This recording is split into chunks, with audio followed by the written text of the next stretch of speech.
All right, welcome to the Senior Home Business Live Show. We're dancing over here because our new course just came out the other day. Oh my goodness, the Senior Placement Institute is in the house. If you haven't seen it yet, it's the most comprehensive senior placement course in the country. Our competitor has like 10 modules. We've got over 40 modules. We've 4x'd our competition.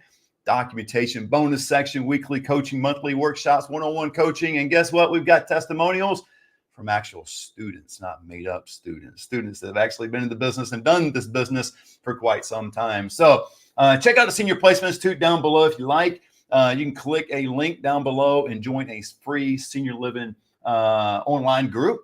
Again, it's free, doesn't cost you anything. Now, the Senior Placement Institute will cost you. And then you can drop down and schedule a consultation with myself if you like. Today, we're going to get into assisted living communities. We're going to get into assisted living communities and what makes them different. Aren't they all the same? I mean, senior living communities, when we think about assisted living, memory care, and we're going to focus a lot more on assisted living today, but aren't they all the same? And they're not all the same. And I get why people think this, because isn't a cookie cutter thing? I mean, they all provide care, they all provide food, they all have caregivers, they all have leadership, they all have, all the bells and whistles of a senior living community. Why aren't they all the same? And they're not. So let's get into it. Number one, I'll give you 10 areas they're not the same. Number one, levels of care. There is just a lot of different areas. I think of one in particular, and this happens with residential care homes. This happens with large communities as well. But if you're ever in this business and you're a senior referral agent, or your loved one is bedridden and your loved one or the person you're working with needs a Hoyer lift, this is one area of care that senior living communities will differ. There's a number of the communities that will provide a Hoyer lift and some will not. And this goes both ways. This goes with big communities as well as residential care homes. It's not one or the other. I know some residential care homes that do it, and I know some have backed away from it altogether because of liability issues, and same reason for the large communities as well. I remember placing this one resident a number of years ago. He was 290 pounds, bedridden, needed to be turned over twice throughout the evening. Turned over every 2 hours throughout the evening. And there was a residential care home that actually would do this. Now, they needed a wake staff, right? That's another level of care that you need to look into as well. Residential care homes will provide a level of care, such as they'll provide a wake staff, and they'll also provide people that are there sleeping throughout the night, right? They're live-ins, and that's okay too. Large communities, what they'll do is they will provide 24-hour care, but the evening staff will be a lot more limited.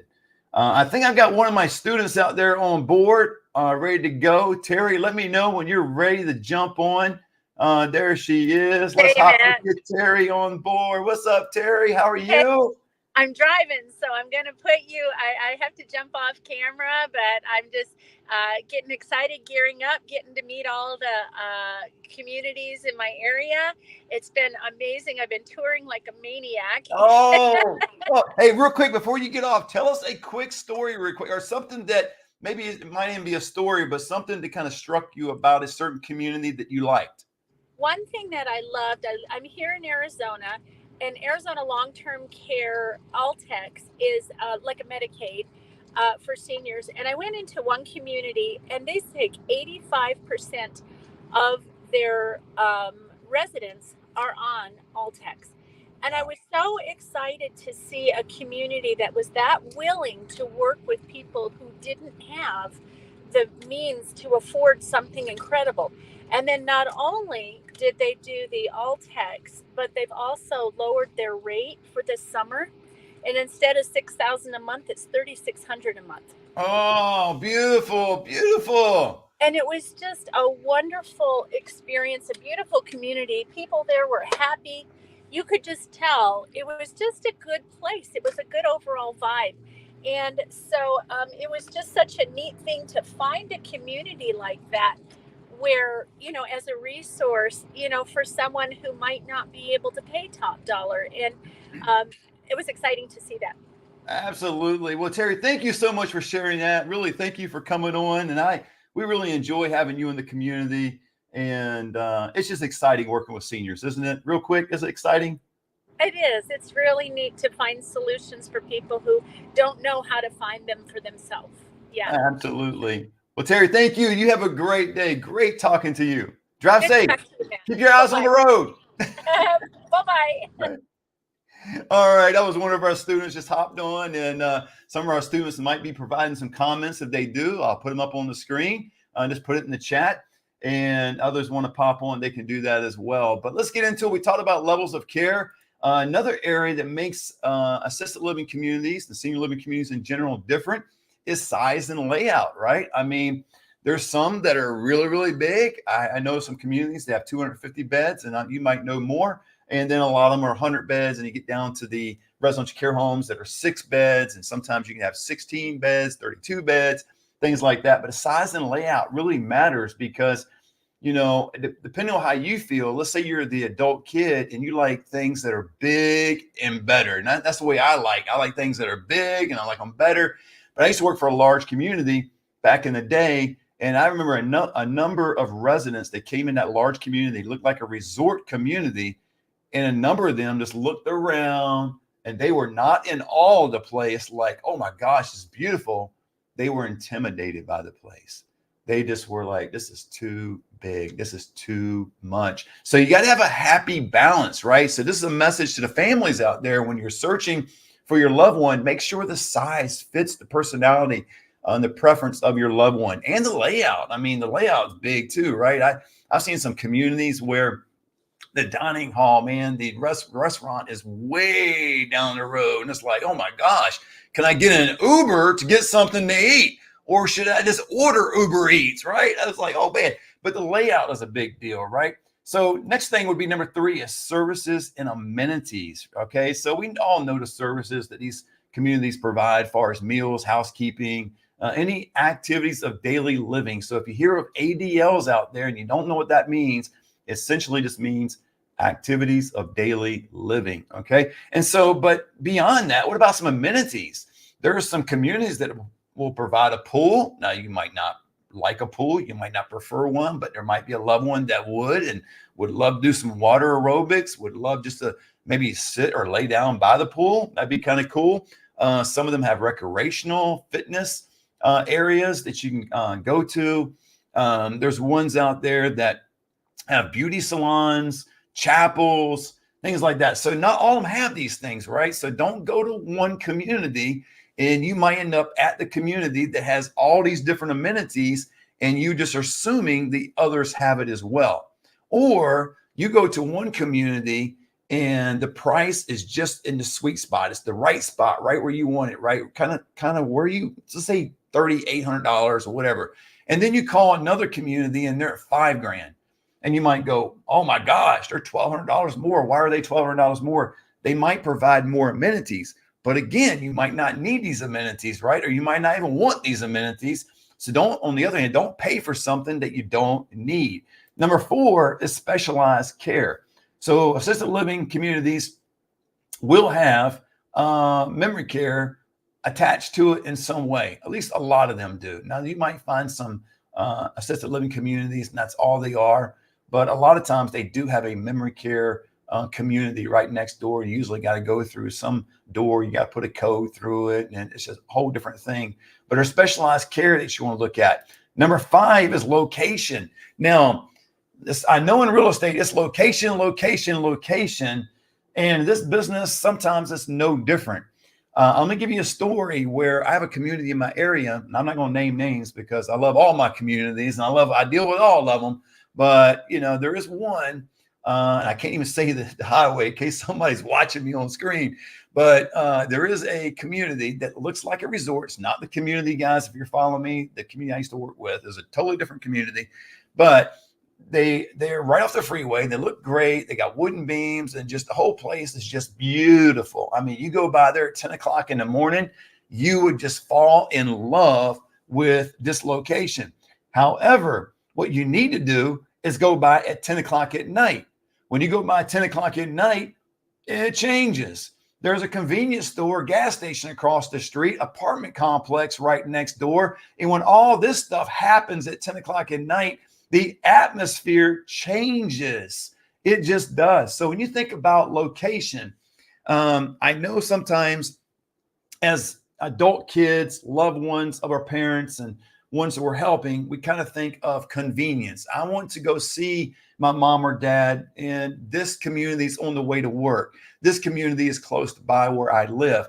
And I totally get that. That's not a selfish reason at all. That's an admirable reason. That's a great reason that you want to be close to your parents. I love that. However, don't sacrifice care and maybe even increase cost because of convenience. Those are the three areas. You got care, there should be paramount. Then you've got cost. We got to be realistic. Can we, I hate saying this because I don't even ask this question to my clients, but what can you afford? Don't ask that question if you're a referral agent, especially if you're one of my students. You know how to deal with that. We teach you that in the Senior Placement Institute, but then also convenience. So we want to do that. Oh man, I'm sorry, I missed number one. Come on, man. Michael, what are you doing? Okay, Michael missed number one. So I'm going to go back to number one real quick. Michael, we just talked about levels of care was number one. So for sake of time, we're not going to get into that, but thanks for mentioning that. But yeah, you got location is key. Now, we want to get into number 6. Again, I'm giving you 10 of these, is cost and payment options. Now, most situations, and I mean most, with a capital M, is private pay. There's no way around it. I know we like to say in this industry, there's a lot of programs out there. And you know what? I don't know. I'm not finding a lot of programs. I'm not the type person that is going to BS you and just going to say, oh, yeah, there's tons of programs. Man, I don't see a whole lot. I see veterans benefits.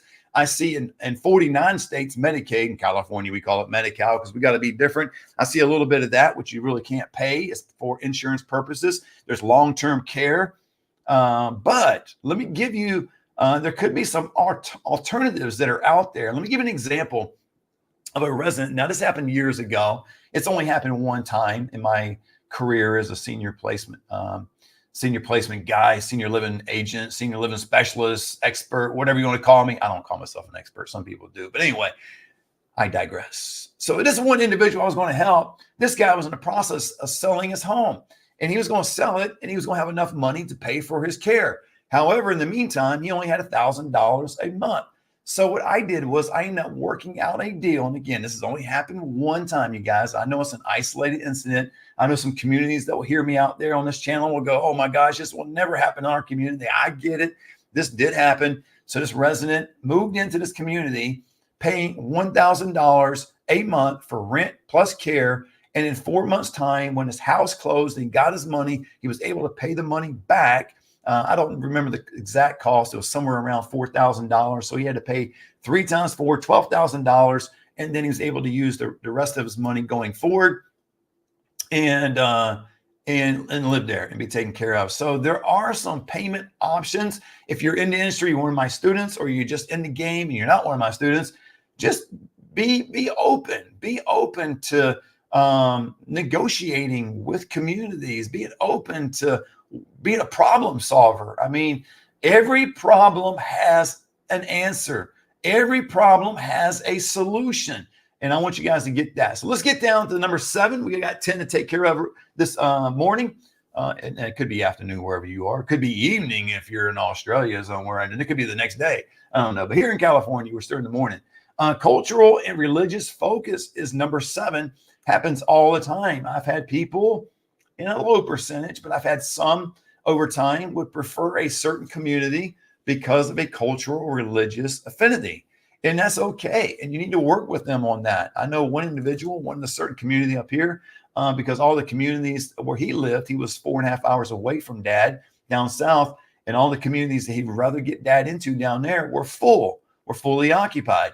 And so he came up here to a community that he would prefer and had dad here for about 1.5 years because he was on a waiting list down there. So it happens. And then religious focus. So, all right, let's get to number 8 because number 8 is one of my favorite.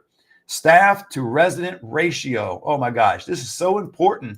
You guys, you've got to understand If you want your loved one taken care of and well taken care of, the staff to resident ratio has got to be as tight as can be. Now, large communities typically, I know some exceptions to the rule. Don't hit and hate on me too much, but most of the communities that are out there, the large ones, will have one caregiver for every 12 to 15 apartments.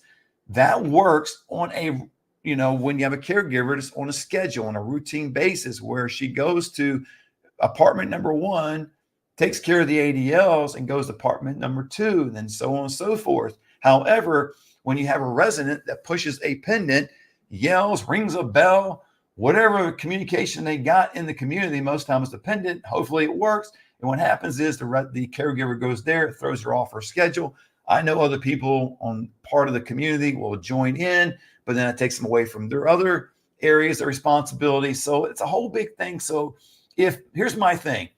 If your loved one or resident you're working with has multiple ADLs, they have at least 2, probably 3 more ADLs, I would recommend the community being as small as possible.